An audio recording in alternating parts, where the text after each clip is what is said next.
Salve, salve, torcida vascaína! Eu sou Marcos Jacobson, estou iniciando mais um boletim aqui no canal Detetives Vascaínos, jornalismo na sua essência, e vamos que vamos!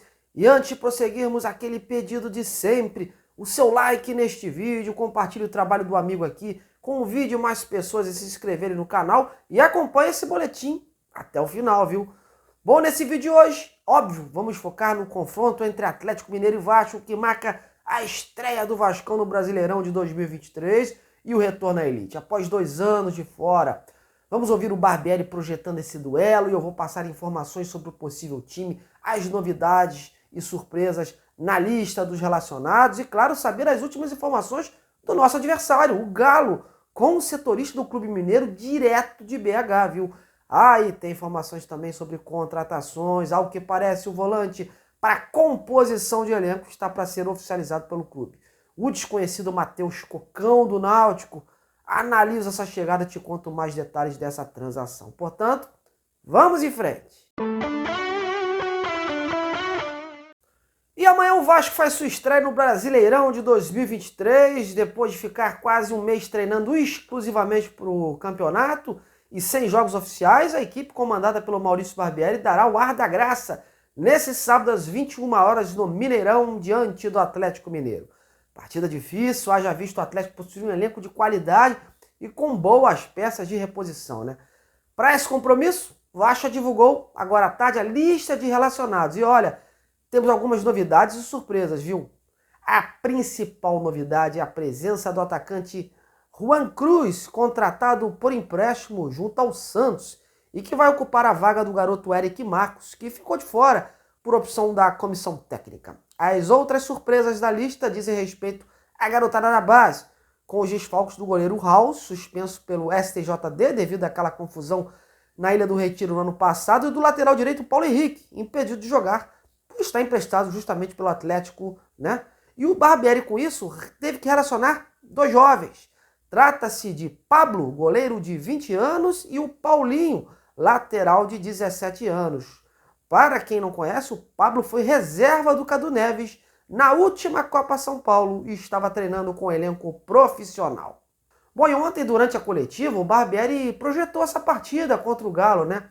Precavido, o treinador não quis se aprofundar muito no time mineiro, mas deixou claro as pretensões do Vasco para esse duelo da estreia. Confira aí. Todos os jogadores gostam dos jogos grandes, isso é unanimidade em todos os clubes, em todos os lugares. É claro que enfrentar uma equipe como a do Atlético Mineiro sempre é um desafio importante, mas é um desafio que mexe com os jogadores de forma positiva, no sentido de mostrar o seu valor, de se reafirmar enquanto grupo, enquanto equipe. A gente sabe da capacidade não só coletiva, mas individual que o Atlético tem. Eu posso citar inúmeras figuras, mas eu acho que o principal destaque seria o Hulk. E eu não quero me estender porque eu não sei se ele vai jogar ou não. Pode ser, eles têm feito um rodízio grande entre os jogadores, pode ser que ele não comece o jogo, mas é um dos jogadores que tem capacidade de desequilibrar. Então eu acho que a gente chega bem preparado para fazer um grande jogo, para buscar o resultado positivo, que é o que nos interessa, mas com muito respeito e com bastante humildade, sabendo que a gente vai enfrentar um grande adversário. Falando no time em si, nos últimos treinamentos, deu para se perceber que o Barbieri deu muitas oportunidades ao Orediano, né? Na própria coletiva de ontem, ele considerou que o argentino está progredindo, mas ao que tudo indica, ele deve ficar como opção para o segundo tempo, assim como o Figueiredo e o Marlon Gomes. Ele também fez testes em outras peças, principalmente na defesa e no meio-campo, né? Mas em todos os jogos, os treinos que a equipe titular começou jogando, o Barbieri colocou uma formação com 3 volantes, né? Dando mais liberdade para o Jair atacar e pisar na área, deixando o Rodrigo e o André encarregados da marcação. Por isso, meus amigos, hoje a tendência é que ele inicie sim a partida com essa formação, claro, né? Caso não haja nenhum problema médico de última hora. Portanto, o Vasco se desenha da seguinte maneira, com o Léo Jardim, Puma Rodrigues, Capasso, o Léo e o Lucas Piton, né? O meio-campo com o Rodrigo, o André Santos e o Jair. E um pouquinho mais avançado o Alex Teixeira. E lá na frente o Gabriel Peck e o Pedro Raul. E aí? Se essa equipe se confirmar, seria a melhor opção mesmo para enfrentar o time do Hulk e companhia? Ou você Sacaria alguém aí desse meio campo para colocar o Marlon Gomes, por exemplo, e deixar a equipe mais ofensiva? Comente, participe, eu quero ler a sua opinião. Bom, e agora é hora de falar do time do Hulk, né? O Atlético Mineiro. Por lá, devido à sequência das partidas, o time do argentino Eduardo Cudê tem lidado com muitos desfalques. E para essa partida contra o Vasco não será diferente.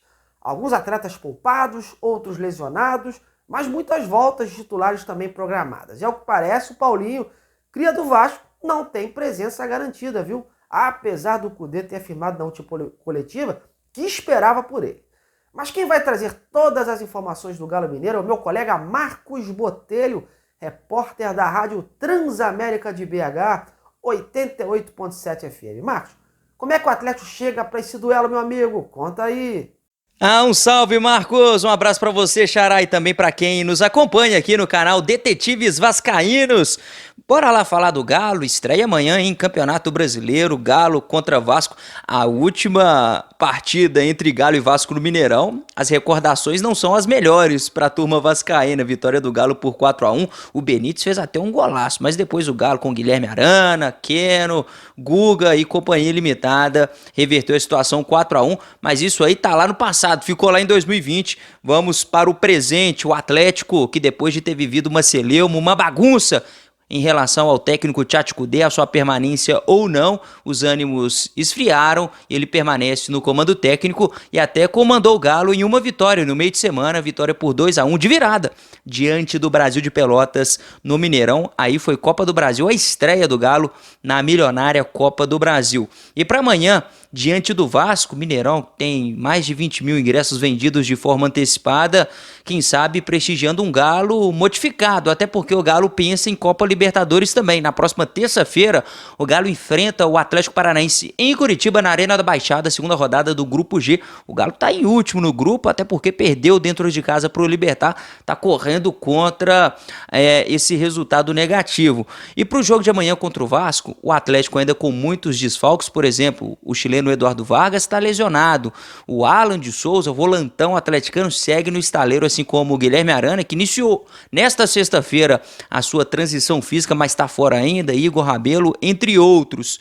Vamos lá, com o provável Galo de Everson no gol, Renzo Sarabia na lateral direita, ele que vem sendo o titular e deve ser utilizado até porque terça-feira está suspenso para o jogo contra o CAP. A zaga com o Maurício Lemos, uma grande surpresa na temporada, o uruguaio de 27 anos, e o Gemerson. E na lateral esquerda, o Rubens deve fechar o sistema defensivo por ali. O meio de campo do Galo deve ter o Otávio, o líder de desarmes do Atlético. O Matias Zaratio deve ser um pouco preservado, pensando no jogo contra o Atlético Paranaense. Aí deve ter chance, mais uma vez, na equipe titular, o Igor Gomes. Mais à frente, Pedrinho e o Johan, que vem sendo muito importante e tem muita confiança do Tchatcho Kudê. O ataque do Galo deve ter o Hulk, artilheiro do Galo na temporada, para variar, 15 jogos, 14 gols. E ao seu lado, o Christian Pavón, argentino, que também não pode jogar pela Copa Libertadores. O Christian Pavón está suspenso e o Paulinho vem de fadiga muscular, deve ficar no banco de reservas. Por isso o ataque deve ter Hulk e Christian Pavón. Eu sei que o vascaíno tá com saudades do Paulinho, mas ele deve ficar apenas no banco de reservas, quem sabe até mesmo vetado da partida. Marcos, passo a bola para você, para quem tá acompanhando este canal, e vamos que vamos, hein, que vença o melhor amanhã. Eu tô confiante no Galo, apesar do clima tá mais propício para a estreia lá na terça-feira, estreia não, para o jogo de terça-feira contra o Atlético Paranaense. Mas pode ter certeza que o Galo vai forte para esse embate contra o Vasco. Aquele abraço! Valeu, Marcos, muito obrigado pelas suas informações aqui em nosso canal. Bom, vamos tocando esse boletim agora falando de novas contratações do Vasco. Dias atrás, meus amigos, o Paulo Brax havia sinalizado que buscava ainda nessa janela, que termina no dia 20, a contratação de um volante para compor elenco. Principalmente para ocupar o lugar do Patrick De Luca, né, que foi recentemente operado, ficará um longo tempo fora dos gramados. E ao que parece, a situação está próxima de ser oficializada, viu? O nome da vez é esse aí, Matheus Cocão, de 21 anos, cria da base do Náutico, e que por lá estava, por hora, na reserva, viu? Assim que saiu a informação da imprensa nordestina, eu corri atrás, e como eu informei em minhas redes sociais, no Twitter e no Instagram, eu bati um papo com um dirigente do Náutico, e que confirmou o negócio. Segundo ele, os ajustes entre os clubes estavam sendo feitos, mas faltavam mesmo, como de praxe, os exames médicos para a negociação ser então sacramentada, né? O martelo batido.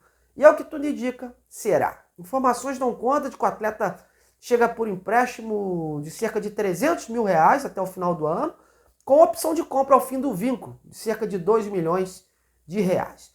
Hoje pela manhã, um dos empresários do jogador postou em seus stories do Instagram, né, como vocês podem ver aí, uma foto onde o Cocão, esse aí de blusa preta lá no campo, aparece dentro de um avião embarcando no aeroporto de Recife. Provavelmente, meus amigos, vindo para o Rio para fazer os exames médicos e assinar com o Vasco. Lembrando que o Cocão estreou pelo time principal do Náutico em 2022, quando disputou então 5 jogos pela Série B do Brasileirão. Na atual temporada foram 14 partidas, sendo apenas 6 como titular.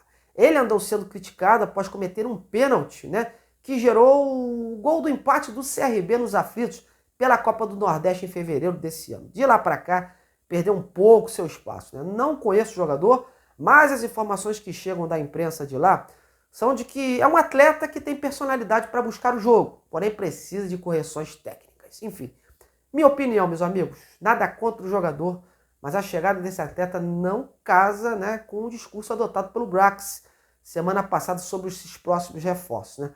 Eu acho que o Vasco teve tempo suficiente para trazer alguém mais pronto ou preparado para esse desafio. Os próprios volantes que o Vasco tem hoje, como o Barros e o Rodrigo, estão num degrau, né, acima do que o jogador que está chegando. Isso também tira a vaga de qualquer garoto que está buscando um lugar ao sol no time de cima. Pode acirrar a disputa? Sim, claro, mas eu bato na tecla de que o Vasco tem que trazer jogadores mais prontos, mais preparados para disputar um Brasileirão como esse e para que a equipe não passe sustos e sufoco de novo na Série A.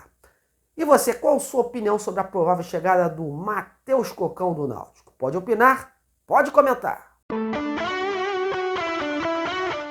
Bom, galera, ufa, chegamos ao fim de mais um boletim do canal Detetives Vascaínos. Eu espero que vocês tenham gostado desse pool de informações que eu trouxe aí para você. Jornalismo 100% na sua essência, certo? Eu agradeço demais a sua audiência e continue prestando esse trabalho, hein? Convide cada vez mais inscritos para o canal. A gente precisa crescer ainda mais para se manter no ar. Bom, em breve estamos juntos de novo. Até lá, grande abraço a todos!